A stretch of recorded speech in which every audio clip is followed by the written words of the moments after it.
Hello, Vijay. Good morning.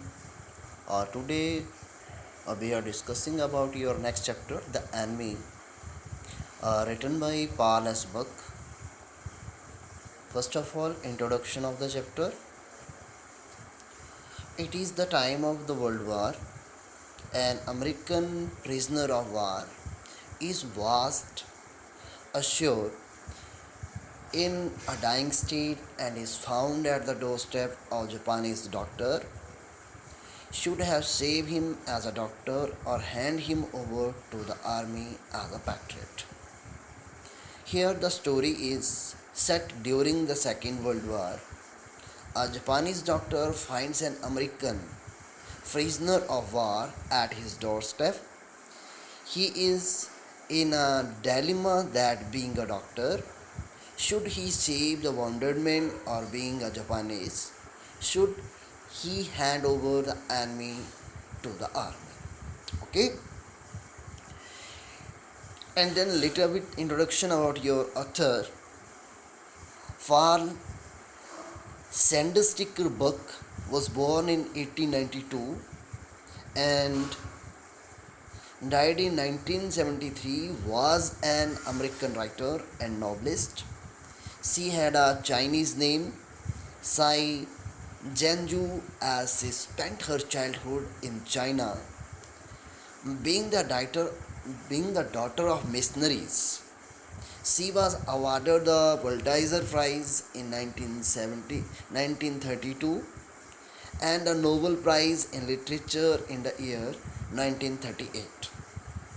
Okay, and then we are discussing your chapter, your first paragraph. Dr. Sadao Hockey's house was built on a spot of the Japanese coast where, as a little boy, he had often played. The low square stone house was set upon rocks well above a narrow beach that was outlined with bent pines. As a boy, Sdow had climbed the vines, supporting himself on his bare feet, as he had seen men do in the South Seas when they climbed for coconut.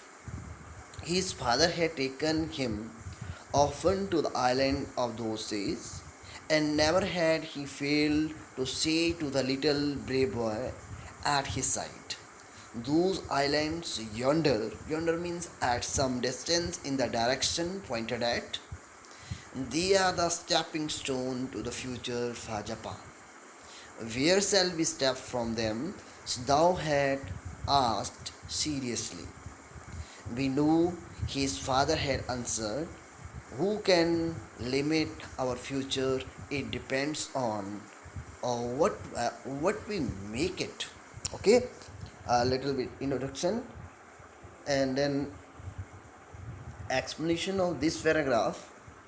The writer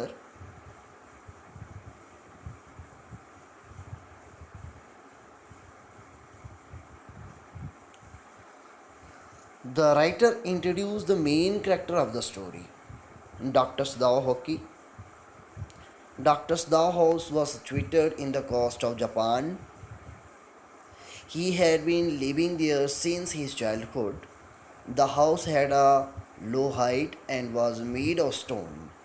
It was set upon the rocky beach, which had a boundary line made with pine trees that were titled towards one side. When Dr. Sdow was a child, he would climb up the pine trees on his visit to the pine trees from the coke pine trees on his visit to the South Sea. He would see men do so in order to get coconuts for the trees. He would accompany his father to the islands of the South Sea often. His father would point towards the island and would say that those were the stepping stones toward the future of Japan. Dr. Sdow would question him childishly that where would they reach from those islands. His father would said that it was not known as it depends on the future. The future had no limit, depend on mankind how it shaped its future. So thou had taken this into his mind, as he did everything his father said, who never joked or played with him, but who spent infinite pains upon him, who was his only son. So thou knew that his education was his father's chief concern. For this reason, he had been sent at 22 to America to learn all that could be learned of surgery and medicine. He had come back at 30, and before his father died, he had seen Sadao become famous not only as a surgeon but as a scientist, because he was perfecting a discovery which would render bones entirely clean. He had not been sent abroad with the troops. Also, he knew there was some slight danger that the old journal might need an operation for a condition for which he was now being treated medically, and for this possibility Sda was being kept in Japan. Okay, explanation of this paragraph. Snow retained all the things that his father would tell him as a child. His father never played or joked with him. They shared a mature relation, and his father underwent a lot of hardship to bring him up. So thou knew that his father was concerned about his education. He was sent to America at the age of 22 to study surgery and medicine. He returned at the age of 30. Before dying, Sadao's father saw Sadao become famous not only as a surgeon but also as a scientist. Sadao was on his way to discover a treatment for wounds which would make them absolutely clean. So, he was not sent abroad with the armed forces as a doctor. Also, he was retained in Japan because the old journal was suffering from an ailment, from an disease which needed to be operated upon in case of an emergency. Next paragraph. Clouds were rising from the ocean now, the unexpected warmth of the past few days had at night drawn heavy fog from the cold waves, so the vast mist hid outlines of a little island near the shore and then come creeping up the beach below the house. Wreathing around the pines in a few minutes fog would be wrapped about the house too. Then he would go into the room where Hannah, his wife, would be waiting for him with the two children. Okay? The writer described the scene outside Dr. Sadao's house.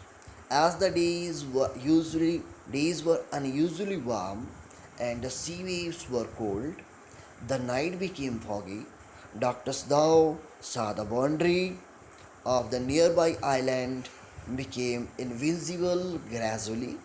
As it got covered in the mist, slowly the mist was coming closer to him. Soon there would be mist all around his house. At that time, he would go back into the house to his wife Hannah, who was waiting for him along with their two children. Okay, your next paragraph. But at this moment, the door opened and she looked out. A dark blue woolen haroi. Haroi means loose outer garments worn over the kimono. Kimono means a traditional Japanese garment. She came to came came to him affectionately and put her arm through his as he stood, smiled away and said nothing. He had met Hannah in America, but he had waited to fall in love with her until he was sure she was Japanese. His father would never have received her unless she had been pure in her face. He wondered He wondered often whom he would have married if he had not met Hannah, and by what luck he had found her in the most casual way, by chance, literally at an American professor house. The professor and his wife had been kind people, anxious to do something for their few foreign students, and students thou were bold and accepted this kindness. So thou had often told Hannah how nearly he had not gone to Professor Harley's house that night. The rooms were so small, the food so bad, and the professor's wife so valuable. But he had gone, and there he had found Hannah, a new student, and had felt he would love her if it were at possible. Okay? Explanation of this paragraph. Before thou could go inside, the door opened and his wife looked out for him. She was wearing a dark blue colored gown over her dress. She lovingly crossed her arm with his smiled at him, remained silent and stood by him. They had met in America, and Sadao knew that his father would marry him to a Japanese girl only, and so he ensured this before falling in love with her.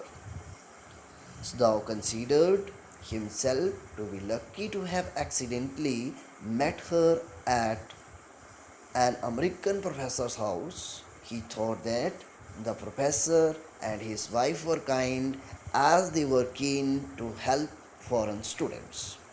He was glad that they had accepted this kindness and went to their house because it was there he had met Hannah.